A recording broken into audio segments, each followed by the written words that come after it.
আসসালামু আলাইকুম রহমতুল্লাহ। Dear students, আজকে আমরা তোমাদের সাথে যে চ্যাপ্টারটি নিয়ে কথা বলবো তা হচ্ছে চ্যাপ্টার 8 পিরিয়ডিক মোশন। তো পিরিয়ডিক মোশন বলতে আমরা কি বুঝি এবং আমাদের দৈনন্দিন জীবনে বা প্র্যাকটিক্যাল লাইফে এদের কি প্রভাব আছে। দেখো, আমরা পিরিয়ডিক মোশন বলতে বোঝাই একটা সার্টেন টাইম ইন্টারভাল পর কোনো একটা ঘটনার রিপিটেশন যদি ঘটে তার নাম হচ্ছে periodic motion or harmonic motion. Example কি?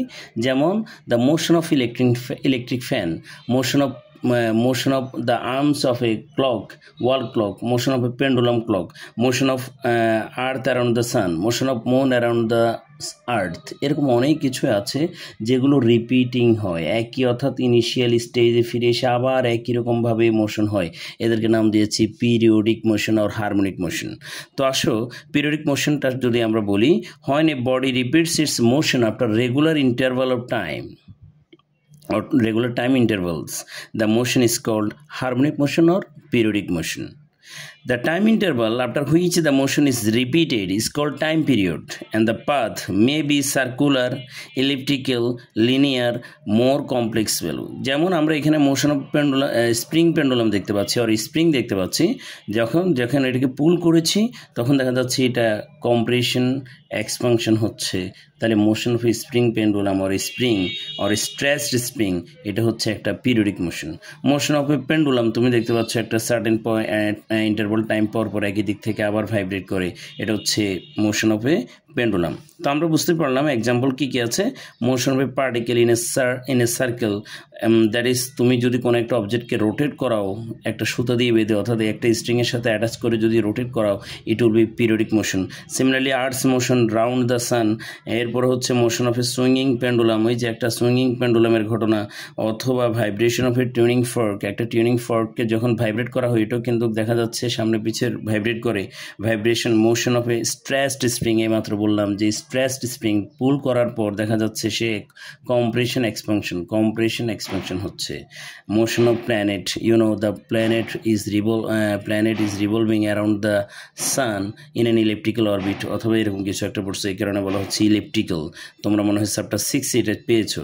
তাহলে দেখতে পাচ্ছ যে পিরিয়ডিক মোশন হচ্ছে repetition of any body around any object with a after a certain interval of time is called periodic motion. তাহলে motion of electric fan, motion of, অর্থাৎ your heart বিটও কিন্তু one type of periodic motion. তো আমরা আস্তে আরও কিছু দেখতে পাই। Example with time period, revolution of earth around the sun, এটা হচ্ছে period 1 year 365 days। Rotation of earth around its polar axis, period 1 day। এরপরে হচ্ছে motion of hours hand of a clock, period হচ্ছে 12 hour। Motion of minutes hand of a clock, তোমরা জানো মিনিটের কাঁটাটা একবার ঘুরে আসতে 1 hour লাগে, দ্যাট ইজ 60 মিনিট লাগে। Motion of seconds hand of a clock, এটা একবার, অর্থাৎ সেকেন্ডের হ্যান্ডটা একবার রোটেট করে আসতে 1 মিনিট লাগে। অ্যান্ড লাস্ট ওয়ান হচ্ছে motion of moon around the earth, it is the time period of moon around the earth is 27.45 days। তাহলে আমরা এই যে শিখলাম এগুলো হচ্ছে প্র্যাকটিক্যালি আসলে পিরিয়ডিক মোশন আছে। তাহলে পিরিয়ডিক মোশন সম্পর্কে তোমাদের আশা করি একটা আইডিয়া হয়েছে। পিরিয়ডিক মোশন মিন্স কোন একটা মুভিং অবজেক্টের রিপিটেশন, অর্থাৎ ইনিশিয়াল স্টেটে আবার ফিরে আসা, আবার রিপিট করে একটা টাইম পর একই রকমের ইভেন্টের রিপিটেশনের নামই হচ্ছে পিরিয়ডিক মোশন। এবার আসো, এর সাথে রিলেটেড হচ্ছে পিরিয়ডিসিটি, অর্থাৎ রিপিটেশনস কীভাবে হচ্ছে, কার রেসপেক্ট হচ্ছে, with respect to time or with respect to space or spatial or distance. তো আমরা এটা একটু দেখব।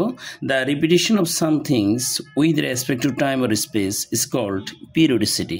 অর্থাৎ টাইমের রেসপেক্টে যদি হয় একরকম হবে পিরিয়ডিসিটি, আর স্পেসের রেসপেক্টে হলে এটাকে বলা হয় আরেক রকম, দ্যাট ইজ স্পেশাল পিরিয়ডিসিটি। তো আসো, there are 2 types of periodicity. One is temporal spatial periodicity. The word spatial actually Latin word which means the distance. Spatial means Latin word, এটা Latin means এটা হচ্ছে distance. একটা distance পর পর যদি repeat হয় তার নাম হচ্ছে special periodicity. Another is temporal periodicity. আমরা দেখব special periodicity, the repetitions occur due to regular interval of a body or space or block is called special periodicity. একটা বডি বা একটা ব্লক অথবা একটা স্পেস পর পর যদি একই রকম রিপিটিশন হয়, রেগুলার ইন্টারভাল হয়, তার নাম হচ্ছে special periodicity. The repetition occurs due to regular interval of time, body or space or block, অর্থাৎ if repetition occurs with respect to distance or space, then it is called special periodicity. Example হচ্ছে tiles in a room. একটা রুমের মধ্যে tiles যেভাবে থাকে, আমরা example দেখব কিছুক্ষণ পর একদম ছবি সহ।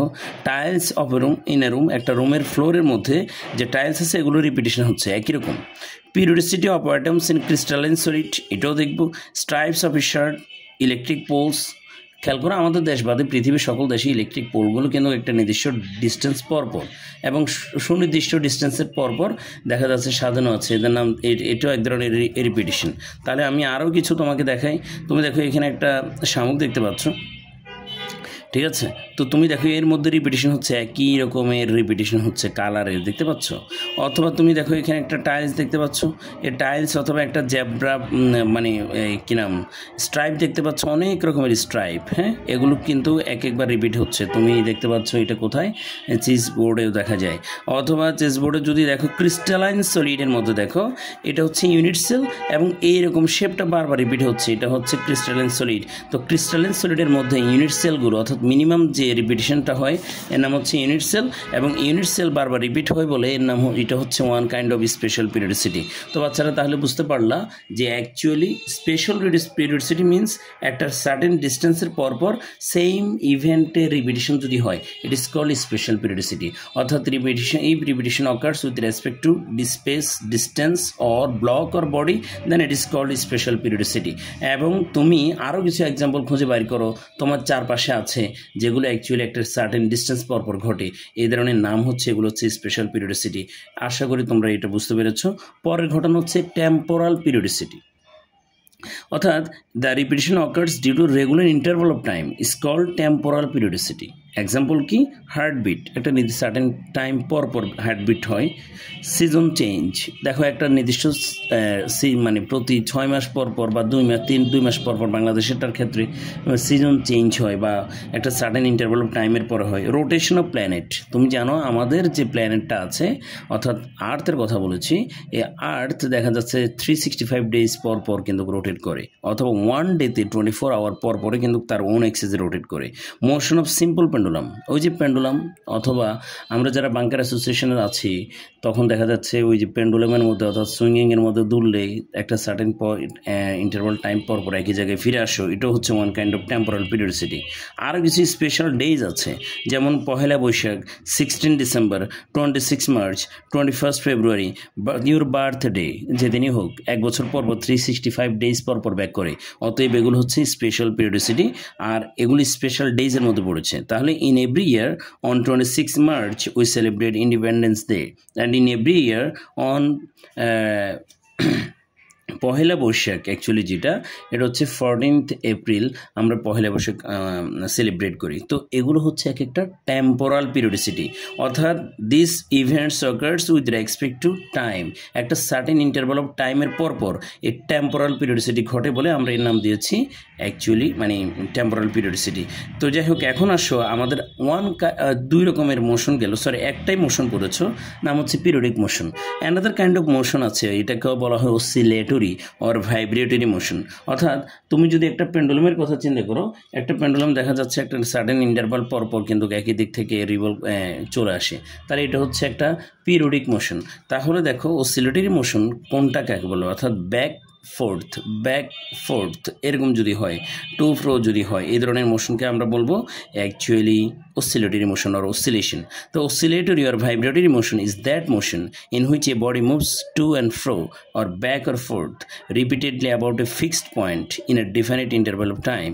So in such a motion, the body is confined in the well-defined limits to either side of mean position, অর্থাৎ mean position থেকে হয় এই সেটে একবার যাবে, এই সেটে একবার যাবে, এই পাশে একবার যতটুকু যাবে এই পাশে ততটুকু যাবে। তো oscillatory motion is also called harmonic motion and oscillation or vibratory motion. তাহলে দেখো অসিলেশন কি? If the body in a periodic motion moves back and forth about a fixed position, the motion of the body is called oscillation or vibration. যদি কোনো একটা বডির মোশনটা এমন হয় যে সে সামনে যাবে পিছনে যাবে, সামনে যাবে পিছনে যাবে, তাহলে দেখো আমার মুখ থেকে যে সাউন্ড প্রডিউস হচ্ছে ওই সাউন্ডটা কিন্তু ইয়ার মাধ্যমে অর্থাৎ ইয়ার মিডিয়ামে কিন্তু দেখা যাচ্ছে কম্প্রেশন, রেয়ারফেকশন অ্যান্ড কম্প্রেশন অথবা কম্প্রেশন এক্সপানশন এভাবেই হচ্ছে। তো ব্যাক ফোর্থ করে যাচ্ছে। পরেরটা, if the periodic motion of a body is such that it at halves of its time period it moves in one direction and rest half in opposite direction, then the motion is called oscillation or oscillatory or vibratory motion. Example হচ্ছে motion of a simple pendulum, motion of a spring, motion of A tuning fork, এগুলো হচ্ছে এক একটা oscillatory or vibratory motion. আশা করি তোমাদের এতটুকু clear হয়েছে। The motion of the pendulum of A wall clock, the motion of A load attached to A spring, কিছুক্ষণ আগে দেখিয়েছিলাম একটা স্প্রিংয়ের সাথে আমি যদি লোড অ্যাটাচড করি তখন দেখা যাচ্ছে এটা এইভাবে মোশন হতে থাকবে। অ্যান্ড এই যে একটা পেন্ডুলাম এরকম হচ্ছে, একটা এদিকে যাবে, মানে হাফ টাইম পিরিয়ড একদিকে, বাকি হাফ টাইম পিরিয়ড আরেকদিকে। এই ধরনের মোশনের নাম হচ্ছে oscillatory or vibratory motion. The motion of liquid contained in U-tube when it is compressed once in one limb and it's left to itself, অর্থাৎ আমরা যদি ইউ শেপের কোনো একটা ইয়েতে যদি ওয়াটার রাখি তাহলে এটা এভাবেই ভাইব্রেট করবে। তো শেষটা হচ্ছে a loaded piece of wood floating over the surface of liquid when pressed down and then released executes oscillatory motion।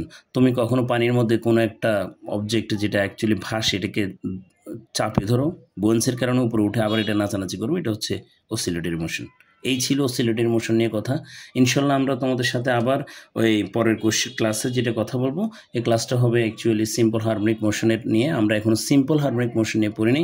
ইনশাল্লাহ পরের ক্লাসে কথা হচ্ছে। আসসালামু আলাইকুম ওয়া রাহমাতুল্লাহি ওয়া বারাকাতুহু।